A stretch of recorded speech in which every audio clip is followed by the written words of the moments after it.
Hey guys, Trevor here. Welcome to the e-commerce Paradise podcast. This episode is all about content, marketing, and conversions. So those are the three cornerstones of every e-commerce business, and that's why I wanted to go over them today with you so that you understand everything about the e-commerce sales funnel. So yeah, like I said, each part of these is a cornerstone. So you can't have a full business without all of them in place.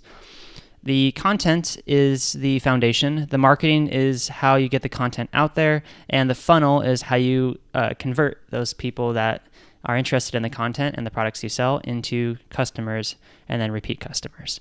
So I'll go over that today. This is basically a overview episode. It's not really going to go into depth in any of these, but it is going to give you a clear understanding, a kind of 30,000 foot view of what it looks like to build out a full e-commerce business. So yeah, if you are just getting started out and you just launched, congratulations. This entire framework is what's going to take you from just launching to six figures and beyond. Far beyond. So it's really important that you get this and that you take notes. All right. And if you're listening to this podcast in your car, just take mental notes, and then maybe later on you can listen to it again and take notes. So section 1 is all about content. So let's get into it. Content is a few different things. You need content for your blog.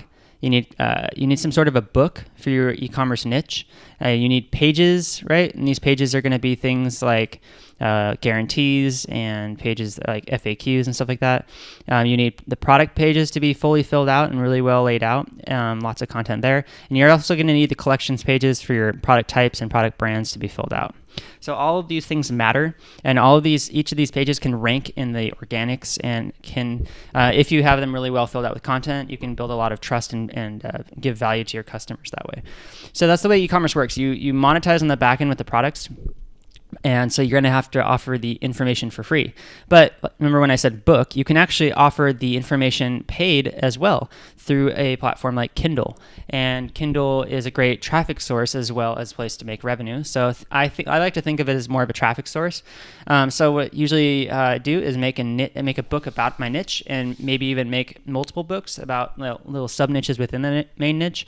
And then that way I can drive traffic from people that like to read books to my website to read more content and articles, and then also to buy products when they're interested in that. Okay, so that's really important to know. So for the blog, you want to have a few main categories. Those include reviews, so writing reviews for the products you sell, and you can also write reviews for products that are available on Amazon, and then send them to Amazon through the affiliate program. So that's up to you whether you want to do that or not, but it's a great way to also sell other products in your industry. Another great article to write, this one is one of the first ones you want to write, is guides. So definitely write like an ultimate guide for your niche, and then you want to write different guides for the different subtopics within your niche. And if you want to go find keywords, there's a great tool called KW Finder. You can find keywords that way, and also you can just go to other blogs in your niche and get topic ideas there. So another type of article is the roundup article, or otherwise known as the resource article. And these are really good because they're super high on the value ladder as far as what people think is valuable. And those types of articles include, the best places to go, the best, things to eat, whatever. All these different, resource articles with a list of multiple things in one are really good. So definitely recommend making those. And they usually start with the word best. So you can look keywords up via the word best and then put the topic in there. All right, and then the other one I recommend doing is news. So you can write news about your industry, news about events, news about industry leaders, all these, news about whatever's going on in your industry and your marketplace. I really do recommend doing that because it's going to help build trust with your customers, and it's also going to help you get your name out there and rank in the search engines for certain popular topics. All right, the pages are super important, like I was saying. Having an FAQ page is really good. Having a guarantee page, having all your return policies in one place, having all your warranty policies or warranty registrations in one place, super important. And then you can also make pages that go for things like brand keywords that end with the word coupon, and you can look those up with KW Finder or even the free Google search tool. So I recommend doing all that. And if you know how to do copywriting, definitely do your product pages yourself. And if you don't, then hire a VA to do it. But you'll need to know how to write really good in-depth product descriptions and practice doing that on a consistent basis. And it's not easy, but it's something that needs to be done in e-commerce. It just is what it is in order to sell something, especially expensive stuff. And then for collections, you don't want to make it too long, but a few paragraphs isn't too long. And you definitely want to explain, if it's a brand collection, explain about the brand and how you offer the best deals on that brand's products. And then if it's a type collection, explain a little bit about the product type and link to an article that's a little bit more in depth about that as well in the context there. All right, so that's the content on your website. Now I'm going to talk about the content off your website, so the marketing of that content and the recreation, reproduction of it, distribution of it. So the marketing is key. Without marketing, your content might just sit there for months and no one's ever going to notice it. But if you market it properly, if you distribute it and reproduce it, repurpose it, all that stuff, then you can really get it out there quickly. So there's a few ways to do this, depending on what you're good at. There's obviously, you can just put links to your content on social media channels, but that's not really that great. What's really good is repurposing and recreating your content in other ways. So you can recreate written content into video form, you can recreate written content into image form, and you can recreate content into audio form. So the first way that's really good to do it is YouTube, because YouTube is a search engine. So what I like to do is take my blog posts and just make simple talking head videos out of them. You can also go and make whiteboard explainer videos, because people love those and they do work really well. You just have to get good at that if you're going to make it yourself, or hire someone to do it and have a good budget to do it with, because they're pretty expensive to make. But yes, they are super valuable and people love them. Another thing you can do is make product sales videos, and if you want to do this yourself, go ahead and do it with a talking head video, but you can also hire somebody else to do it and just put pictures in the background like it's a newscast. Or hopefully your supplier, manufacturer of the product has a sales video already. You can just take that and upload it to your channel with your specific channel intro or something like that. Another great thing to do is to find product assembly videos for your products and upload those to your channel as well with your channel intro, and that may or may not be possible. And if it's not available, you can be the one to make those available. So that's a great way to add value to your niche and to your website and your company. Another great way to do marketing outside of YouTube is to be a part of the forums. So forums are, some industries have more forums than others, but forums are definitely a place where people go and ask questions. So being a part of the forums and answering those questions, you actually learn a lot about what the questions are people want, and you'll get great content ideas. You can take those content ideas and make blog posts out of them, make YouTube videos and stuff like that. All right, so be a part of the forums. Don't spam, though. Don't ever go on a forum and drop a link to your website. It's a bad idea. You can put a link to your website in your signature, but that's the only place. Don't ever drop links to your website. Just be helpful. People will find you naturally. And you're just going to use it as a place to get content ideas and build relationships anyways. All right, and then there's Instagram, which is actually very popular now, and every single niche and lots of people are using it. So get on Instagram and use images or video and on Instagram. So you can take the same videos you do on YouTube and put it on Instagram. You can, as long as they're less than a minute long. If they're longer than a minute, just talk about the full video being on your YouTube channel and put a link to your YouTube channel in the bio of your Instagram account. If you want to go that direction. Now, there's a thing about the Instagram account I really recommend doing is actually offering a free guide and linking to that landing page, for that squeeze page for that free guide from Instagram, because it'll get a lot more conversions for you and email signups. Instagram should and can be used as a personal posting platform where you make your business more personal to your customer. So you really want to build trust with your customer. So if a customer is looking you up online and they see your Instagram account and then they see you and they see you talking like a normal person, they're really going to trust your business a lot more. They're going to know they're doing business with a real person, and they're going to like doing business with you. So that's what helps build trust and goodwill within your niche. The other thing is Facebook, obviously. Now, Facebook pages aren't really what all they're cracked up to be. They're just a business card now. But Facebook groups are really cool. So if you can provide a link to a group and get people in there, it's a great way to chat with people. And the only thing about Facebook groups is that they are also becoming kind of commonplace these days. So a great way to be on Facebook is actually with paid advertising.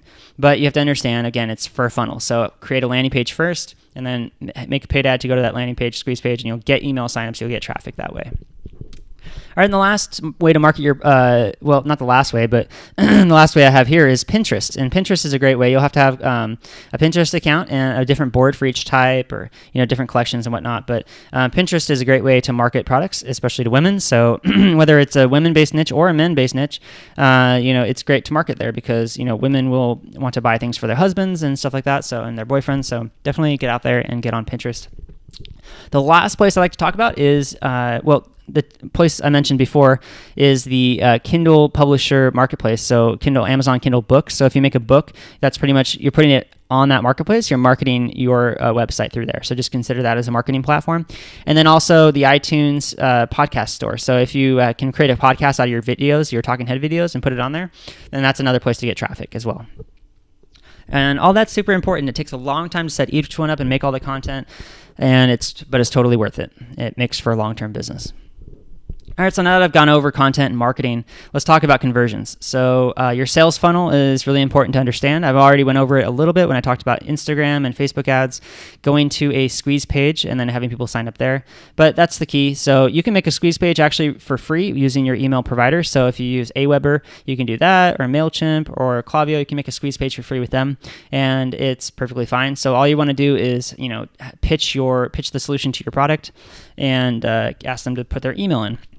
And then you want to create a thank you page to send them to that thanks them, delivers the deliverable, and then also offers to sell them something like that's a low dollar offer, under $10, like your book. So that's a great place to sell your book. And you can do that with Shopify. Just upload your book to Shopify and put a little buy button right there in the blog article.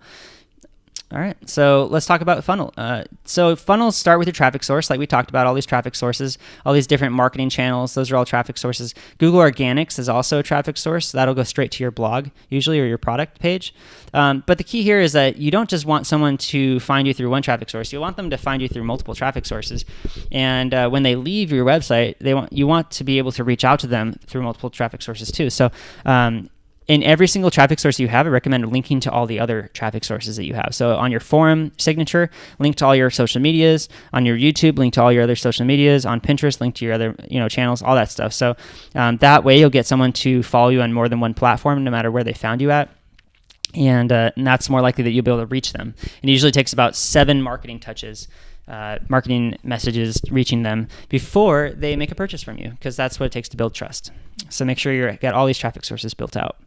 And then you want to make sure that they're going to go from there to some sort of either a collection, a product, or an article. So if they're top or middle of the funnel, usually they'll be going to an article or a collection page. Article is more for like top of the funnel stuff. Sometimes it's for bottom of the funnel if they're typing in a review keyword. And that's why I talked about doing review articles, because that's bottom of the funnel stuff. And if you do a review article and then link to that product, you're basically pre-selling them on the product. And if you did a good job reviewing it, then they're more likely to buy it right there. All right, so articles are a key way to pre-sell your products, so focus on that. Collections pages are really great because it's a great way to tie all of brands' products together in one page and different types together, but you have to focus on providing content. So it's a good way to organize the website, though. So they should go through one of those things, and then eventually they should land on your email list somehow. So that's the key. So no matter whether they landed on an article, a collection, or a product page, you really want to get them on your email list. So using pop-ups, footer opt-ins, sidebar opt-ins, offering free guides and stuff like that, you want to get them onto your email lists. That's key. So you'll want to create different lists for different, offers, but usually it's just one list for a discount, one list for a guide, and then it goes from there to your abandoned cart. And so the next step usually is that they would add a product to cart, and if they purchase, great, then they'll get your, new purchase, thank you, here's all the information you need about your order kind of thing, and then here's an upsell. That sequence comes after they purchase. But if they don't purchase, they'll get your abandoned cart sequence, which is important. And you got to, sell them and stuff like that and give them more value there. But yeah, that's pretty much the funnel. So that's how it works. And yes, like I was pointing out, it starts with the pre-sales, and the traffic sources, pre-sales, product pages, and then abandoned cart, and then it goes through the checkout process, and then thank you and upsell. And that's pretty much it. And you can go beyond that and go, re-engage with past customers, get them to buy again and again and again and again. You can even, send them other offers to other websites of yours or to affiliate offers, things like that are relevant. Just be careful with that. So, and that's all through email. That's why email marketing is key. So I hope this podcast was helpful, guys. I know it's kind of an overview video, but it should give you an understanding of what you want to go out and learn more of. And that's sort of the idea here. So I hope you really enjoyed this, and definitely subscribe to the channel. I want to reach a wider audience and help more people build their e-commerce businesses. This is the e-commerce Paradise podcast. My name is Trevor, and I hope you enjoyed it. Have a nice day. Bye.